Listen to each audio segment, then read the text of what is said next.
There's no feeling more intense than starting over. If you deleted your homework the day before it was due, as I have, or if you left your wallet at home and you have to go back after spending an hour in the commute. If you won some money at the casino and then put all your winnings on red but it came up black. If you got your best shirt dry cleaned before a wedding and then immediately dropped food on it. If you won an argument with a friend and then later discovered that they just returned to their original view. Starting over is harder than starting up. If you're not ready for that, like if you've already had a bad day, then what you're about to go through might be too much. Feel free to go away and come back. I'll be here. Alright, thanks for coming with me on this trip. I'll understand if you have to take a break at any point. Just find a safe place to stop and quit the game. And don't worry, I'll save your progress, always, even your mistakes. This game is a homage to a free game that came out in 2002, titled Sexy Hiking.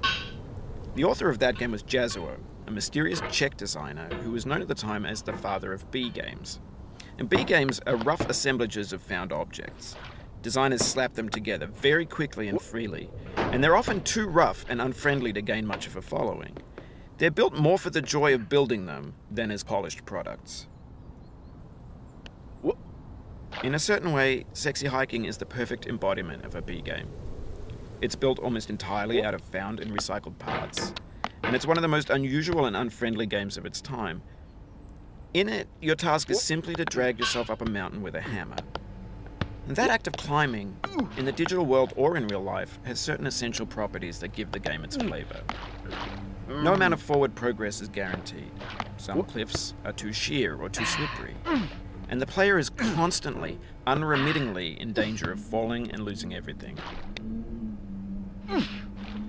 Anyway, when you start Sexy Hiking, you're standing next to this dead tree that blocks the way to the entire rest of the game.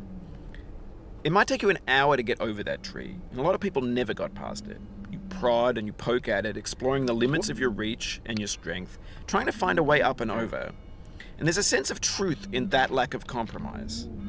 Most obstacles in video game worlds are fake. You can be completely confident in your ability to get through them once you have the correct method or the correct equipment or just by spending enough time. In that sense, every pixelated obstacle in Sexy Hiking is real. The obstacles in Sexy Hiking are unyielding, and that makes the game uniquely frustrating. But I'm not sure Jazuo intended to make a frustrating game. The frustration is just essential to the act of climbing, and it's authentic to the process of building a game about climbing. A funny thing happened to me as I was building this mountain. I'd have an idea for a new obstacle, and I'd build it, test it, and it would usually turn out to be unreasonably hard. But I couldn't bring myself to make it easier.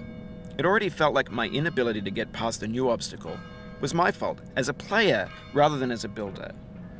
Imaginary mountains build themselves from our efforts to climb them, and it's our repeated attempts to reach the summit that turns those mountains into something real. When you're building a video game world, you're building with ideas, and that can be like working with quickset cement.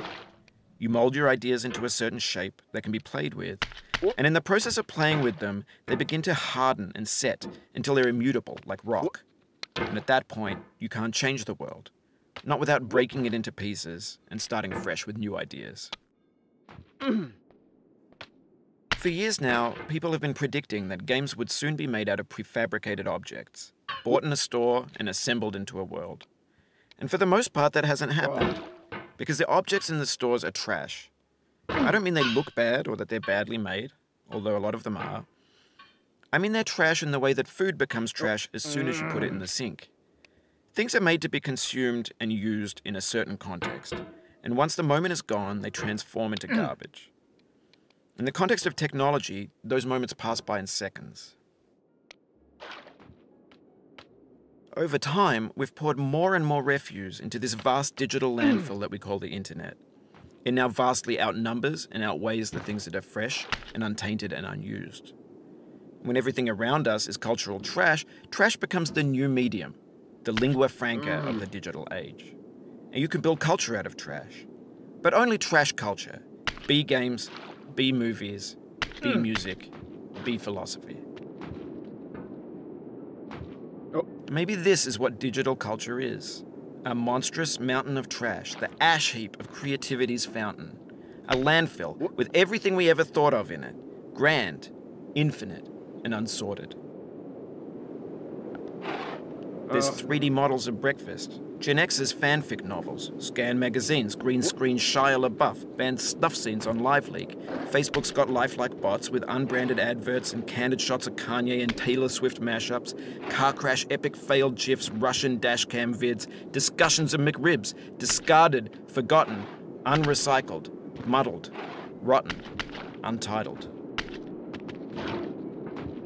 Everything's fresh for about 6 seconds, until some newer thing beckons, and we hit refresh. And there's years of persevering, disappearing into the pile, out of style, out of sight. In this context, it's tempting to make friendly content that's gentle, that lets you churn through it but not earn it. Why make something demanding if it just gets piled up in the landfill, filed in with the bland things? When games were new, they wanted a lot from you. Daunting you, taunting you, resetting and delaying you. Players played stoically. Now everyone's turned off by that. They want to burn through it quickly. A quick fix for the fickle, some tricks for the clicks of the feckless.